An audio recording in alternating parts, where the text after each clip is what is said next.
Alors dans cette nouvelle vidéo, je suis avec un invité de marque. Il va tout simplement vous apprendre à investir au Canada. Bien évidemment, vous connaissez déjà le principe, on parle d'immobilier. Alors les amis, si c'est un sujet qui vous intéresse, je vous invite à rester connectés jusqu'à la fin de cette vidéo.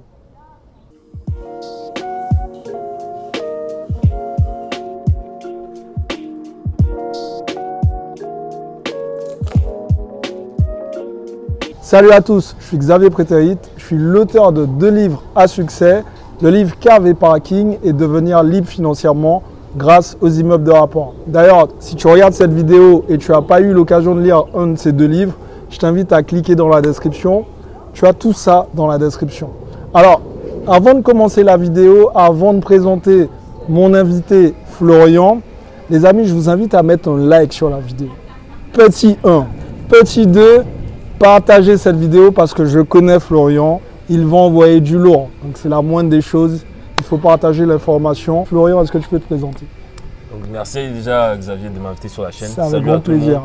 Donc moi je m'appelle Florian Moncam, donc je suis investisseur immobilier en France et au Québec. Donc je suis expatrié au Québec depuis maintenant 3 ans. Ok. Donc j'ai eu un parcours classique d'investisseur immobilier en France. Après, j'ai tout de suite été confronté à des problématiques en fait d'effet de levier.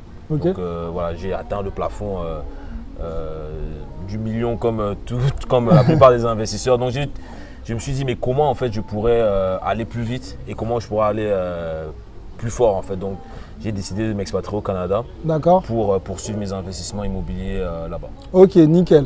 Alors, effectivement, quand tu parles comme ça, j'ai l'impression, Florian, que c'était simple.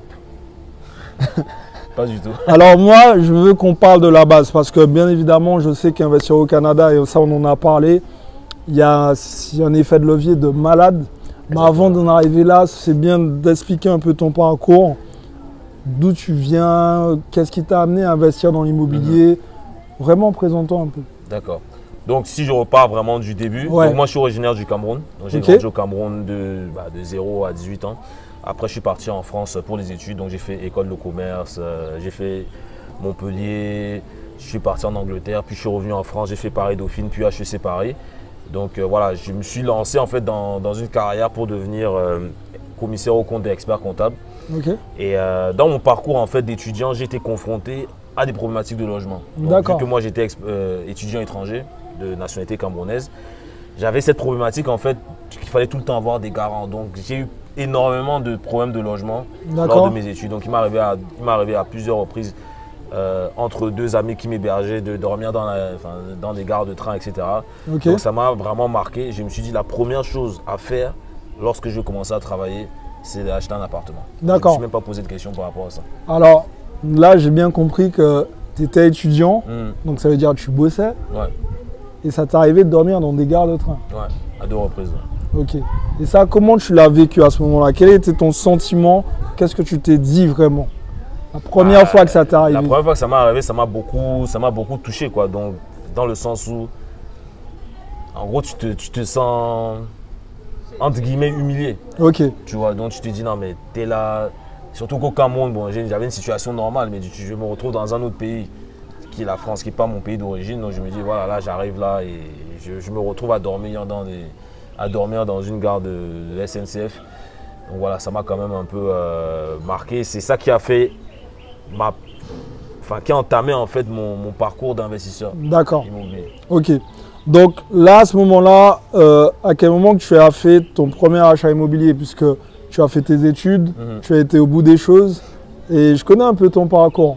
Pour les gens qui ne te connaissent pas, est-ce que tu peux dire qu'est-ce que tu as fait à peu près comme études? On a parlé de ça justement, tout ce qui est école de commerce, tout ça. Exactement. Donc je sais que tu as des choses aussi à dire dessus, mais est-ce que tu peux parler de ce petit parcours-là justement? Donc moi j'ai commencé, j'ai fait école de commerce international, avec un double diplôme en Angleterre. Donc je suis parti 1 an et demi en Angleterre à l'université de Hull, donc c'est dans le nord de l'Angleterre, pour apprendre l'anglais. Donc après et arrivé en Angleterre, j'ai eu également une problématique, bon je ne vais pas trop m'attarder par rapport à ça, j'ai eu une problématique de visa, donc je ne savais pas est-ce que je reviens en France ou est-ce que je reste en Angleterre. Et dans ces 2 pays-là, j'avais des problématiques de visa, donc c'est à ce moment-là que j'ai entamé le processus d'expatriation au Canada. Donc j'ai eu la résidence permanente lorsque j'étais étudiant. Ok. Bon, Dieu merci, après ces problématiques de visa se sont arrangées. Je suis retourné en France où j'ai fait un master en fait en consulting et système d'information. Puis j'ai intégré un gros cabinet d'audit où j'étais auditeur en système d'information et commissaire aux comptes. Et en parallèle de ça, j'ai passé des diplômes pour devenir commissaire aux comptes en vue de devenir expert comptable, donc que j'ai abandonné. Vous savez bien pourquoi, parce que je suis devenu investisseur. Et également en parallèle de ça, j'avais entamé des tests pour entrer dans les meilleurs MBA mondiaux. Donc j'ai postulé à HEC Paris, au MIT et à l'INSEAD, qui est une très bonne école aussi. Donc voilà, j'étais vraiment prédestiné, donc j'étais vraiment un carriériste de chez Carriériste, ok. Et c'est vraiment en arrivant au Canada que tu as eu une prise de conscience. Que j'ai une prise de conscience. Parce que même lorsque je faisais mes investissements immobiliers, je me suis dit, ok, tu as investi dans l'immobilier, mais prends, pour une sécurité, entre guillemets. Pour une sécurité, voilà. Moi, c'était pour la retraite, etc. Mais c'est quand je suis arrivé au Canada que j'ai vraiment compris, ça. Donc, pour revenir sur mon premier investissement, par contre, j'ai très mal investi en fait. Parce que j'ai voulu faire comme tout le monde, comme mes collègues en fait. C'est-à-dire comme mes collègues qui, voilà, tu travailles, tu trouves le bel appart en VFA neuf, donc tout ce qu'il ne faut pas prendre. Donc voilà, j'ai cramé mon taux d'endettement. J'ai acheté un appartement qui me coûtait la moitié de mon salaire, toutes charges comprises en fait, et ça a commencé à être compliqué. Okay. C'est là en fait que je me suis tourné vraiment vers la lecture de livres, Père riche, Père pauvre, etc. Et ça m'a vraiment retourné le cerveau en fait. Et je me suis dit, en fait, c'est possible de partir de littéralement zéro et de créer vraiment un empire en fait. Okay. Un empire. Et quand j'ai vu ça, je me suis dit, waouh, donc c'est à ce moment-là que j'ai accéléré. Et j'avais ce sentiment d'urgence dans le sens où je savais que j'allais partir au Canada. Donc j'ai enchaîné les investissements très rapidement en Ile-de-France. Donc en 10 mois, j'ai totalisé à peu près 6 ou 7 investissements. D'accord, tu as acheté des appartements, tu as acheté quoi exactement? Moi, au début, je suis parti sur des stratégies de studio. D'accord. Studio et parking. D'accord. Donc j'ai essentiellement acheté ça. Et voilà, à ce moment-là, bon, je pensais que j'avais fait beaucoup. Et je suis parti au Canada. Après, je suis parti au Canada et c'est là que j'ai vu que c'est un autre game en fait. C'est voilà. Vraiment un autre game. Merci d'avoir regardé cette vidéo. Je vous dis à très bientôt. Qu'est-ce qu'on fait? On leur laisse avec le truc, on donne les astuces du Canada parce qu'on n'a pas parlé du Canada. Non, on parle ou on donne ou on donne pas? C'est comme tu veux. On donne, allez, c'est parti. Bon, maintenant, on va rentrer dans le vif du sujet. Vous avez compris, maintenant, on va parler de vraiment comment tu as commencé à investir au Canada, puisque justement, on en parlait.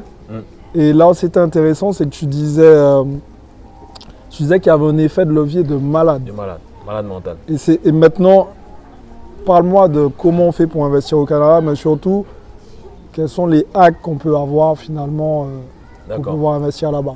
Donc déjà, le Canada, par rapport à la France, vous multipliez par 10.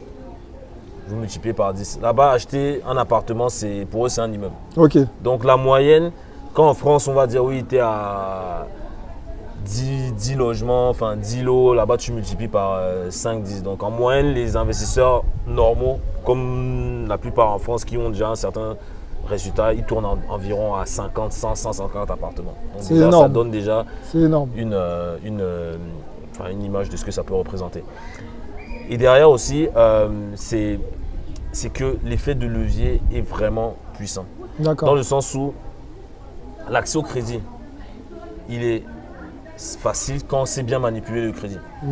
Dans le sens où la banque, elle va voir comment tu te comportes avec l'argent en fait. Donc c'est-à-dire si on te donne une carte de crédit de 10 000 et que tu utilises, je sais pas, 8 000 par mois, là ton crédit score est bas. Mais si tu utilises le minimum, enfin très peu, c'est-à-dire 1000 tous les mois sur 10 000, donc tu as un taux d'endettement de 10%, là ton crédit score commence à augmenter et ton crédit score va déterminer combien tu peux emprunter pour investir en immobilier.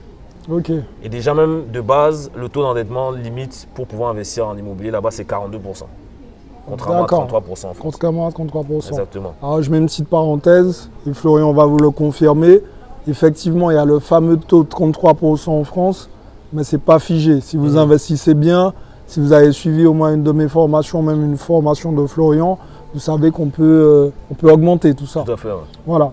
Donc déjà, la base n'est pas la même. En France, on est à 33% basique et au Canada, on est à 42%. Donc déjà, premier point positif. Le deuxième point, c'est quoi? C'est que, bon là on va rentrer vraiment dans du un peu plus technique, c'est qu'il est possible en fait de récupérer l'équité du bien.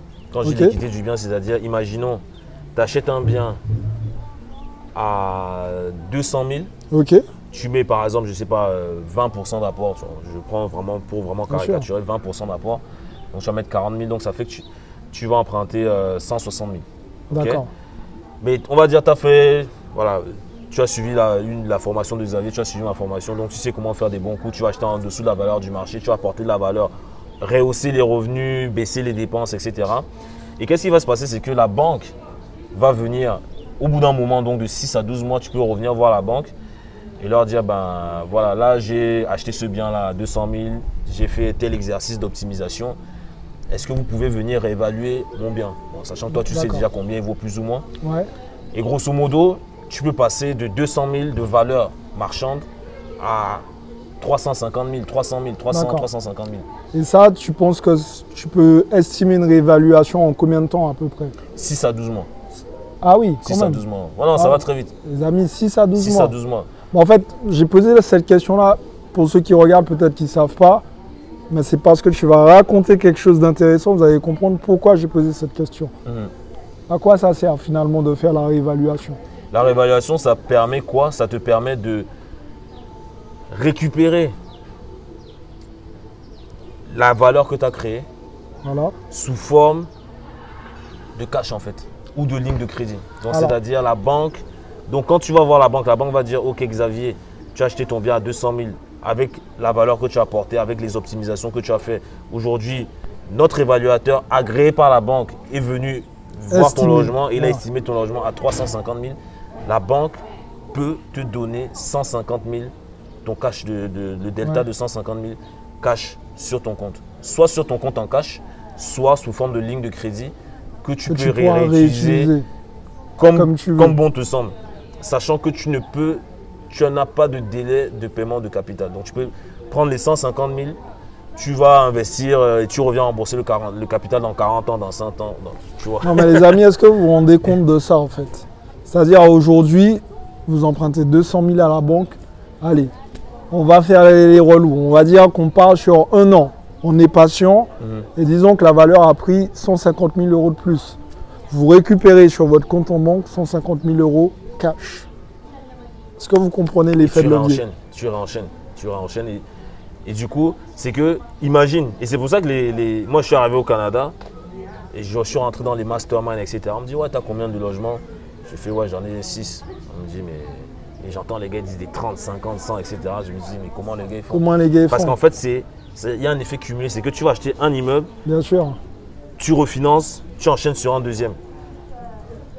Une fois que tu as enchaîné sur le deuxième, tu peux revenir te servir sur le premier et tu te resserres sur le deuxième, tu enchaînes sur 2 autres. C'est énorme. Après ça, en fait, ça va trop vite. Ça va vraiment trop vite. Et tu peux après investir, comme je fais, je t'ai expliqué mes stratégies. Ouais. Tu peux utiliser le cash pour venir investir en France, tu peux utiliser le cash pour investir en Indonésie. Enfin, tu peux même lancer tes projets personnels avec ça. Ça devient comme ta banque en fait. Donc, ton logement devient une banque.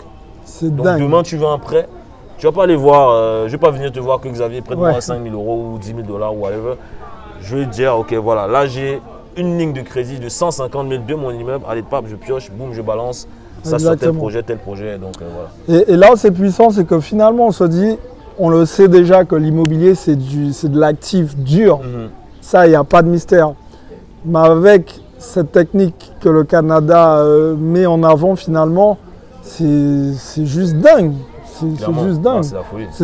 Ça peut permettre de partir finalement sur, très bien, on peut se dire, bon allez, je crée mon patrimoine immobilier, j'ai des lignes de crédit supplémentaires et maintenant, allez, je décide d'ouvrir un restaurant, ben, j'ai du cash disponible.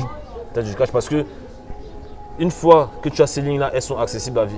Et si tu es discipliné, si tu ne fais pas le con en mode, voilà, tu vas claquer ça dans des voitures, etc., dans des voyages, c'est que d'année en année, ta limite, elle augmente. Bien sûr. Donc, au bout d'un moment, la banque te rappelle, on va te dire, Xavier,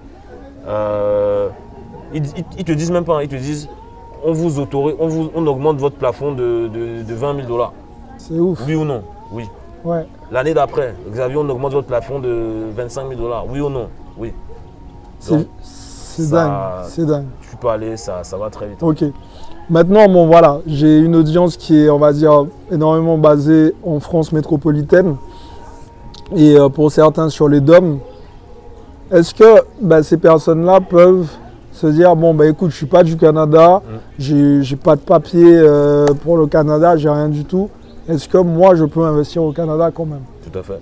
Voilà. Tout à fait. Et c'est quoi? Est-ce qu'il y a un hack pour ça? Est-ce qu'ils arrivent et disent, ok, on arrive, avec combien de cash qu'il faut mettre? S'il faut mettre de l'apport, est-ce que tu peux donner un peu plus de détails sur ça? Pour quelqu'un qui se dit, pour quelqu'un qui veut, comment dire, qui n'a peut-être pas forcément de moyens et qui veut aller vite, elle a deux solutions. Ok. Soit elle fait une demande de visa. D'accord. Parce que, enfin, déjà pour préciser, c'est possible d'investir en étant investisseur étranger, donc non résident fiscal canadien. Mais moi, je donne l'astuce. Là, je vais vous donner une astuce pour pouvoir mettre moins d'apport. Donc la première astuce, c'est de demander un visa. Donc, vous avez le PVT, donc Programme Vacances Travail, qui vous donne un visa de 2 ans. Ok. Pendant ces 2 ans-là, vous allez en fait investir en immobilier en mettant seulement entre 5 et 10% d'apport. Après, bon, je ne vais pas rentrer dans les détails, il existe des techniques pour se faire rembourser son apport. Donc ça, c'est la première, une des solutions. Vous avez également la possibilité de faire une demande de résidence permanente. D'accord. C'est un visa en fait, c'est comme l'équivalent de la green card aux États-Unis. Donc en fait, vous faites la demande, c'est un processus qui dure à peu près 1 an. Vous devenez résident permanent, donc vous avez les mêmes droits qu'un Canadien. D'accord. Juste, vous n'avez pas le droit de voter, de faire certaines fonctions de l'administration, certains métiers de l'administration publique, pardon. Et là également, vous avez les mêmes droits, c'est-à-dire pendant 5 ans, vous pouvez investir en mettant le minimum d'apport. Okay. Maintenant, si voilà, vous ne voulez pas vous casser la tête avec les visas, vous pouvez venir comme investisseur étranger, là c'est 35% d'apport. Sauf que, via le système que je t'ai expliqué, c'est que, disons même disons tu pars sur un bien sûr, on va faire simple, tu pars sur un bien de 100 000, tu mets 35 000, tu apportes de la valeur, tu sais que d'ici 2 ans, tu peux récupérer tes 35 000 via le refinancement. Ok. C'est pas de l'argent. C'est pas de l'argent perdu. C'est pas de l'argent bloqué perdu, entre guillemets. En France, tu mets un apport. Si tu veux récupérer ton argent, tu es obligé de vendre. Tu es obligé de vendre. Là, tu mets de l'argent, tu dis ok, j'ai ma porte de sortie d'ici 1 an, 2, tu refinances et tu récupères ton cash tout simplement. Ok. Lourd. Ouais. Très très lourd. Est-ce que tu as un dernier tips à donner pour ceux qui regardent cette vidéo avant de dire bon les gars c'est fini, on arrête tout? En fait, moi j'encourage les gens en fait à. Bon, ça c'est mon expérience personnelle, mais j'encourage les gens vraiment à voir en fait loin. C'est-à-dire, on investit en France. C'est bien, enfin, pour les personnes qui sont en France, commencez à investir en France. Mais une fois que c'est lancé, commencez à regarder d'autres horizons, les États-Unis, le Canada, parce que ça va vous permettre de voir grand en fait. Grand. Moi, j'ai pris vraiment une grosse claque en arrivant au Canada. Dans le sens où je voyais des gars de 10 ans de moins que moi, 4 immeubles, des machins et tout. Et ça te permet de te remettre en question et de réapprendre. Parce que c'est ça, parce que j'aurais pu arriver au Canada en disant non mais je sais déjà comment investir en France, allez machin. Non, je suis reparti, j'ai relu des livres québécois, j'ai suivi des chaînes YouTube québécoises, je suis allé à des séminaires, des formations, mastermind, etc. Et je suis allé me former auprès des meilleurs. Et j'ai pu avoir mes propres résultats. Donc c'est vraiment de voir, d'être curieux. C'est ça. En fait, ce que Florian vient de dire finalement c'est très très important. Florian avait déjà investi, ok. Et c'est peut-être là le piège. Quand on a déjà investi, on se dit c'est bon, je sais comment faire, il n'y a pas de mystère. Et finalement, ce sont des règles différentes. Qu'est-ce qu'il a fait? Il s'est formé. Il ne s'est pas dit bon, je sais investir. À quelques similitudes près, ça va être la même chose. Et ça lui a permis d'avoir des résultats monstrueux.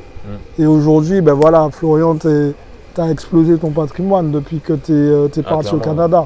Donc voilà. Vous avez vu, Florian il vous a donné pas mal de tips. Et maintenant, Florian, pour les gens qui souhaitent aller plus loin, est-ce que tu as fait une formation ou tu as quelque chose pour aider les gens à aller aussi vite que toi finalement? Oui. Alors, moi, j'ai plusieurs programmes de formation. Ok.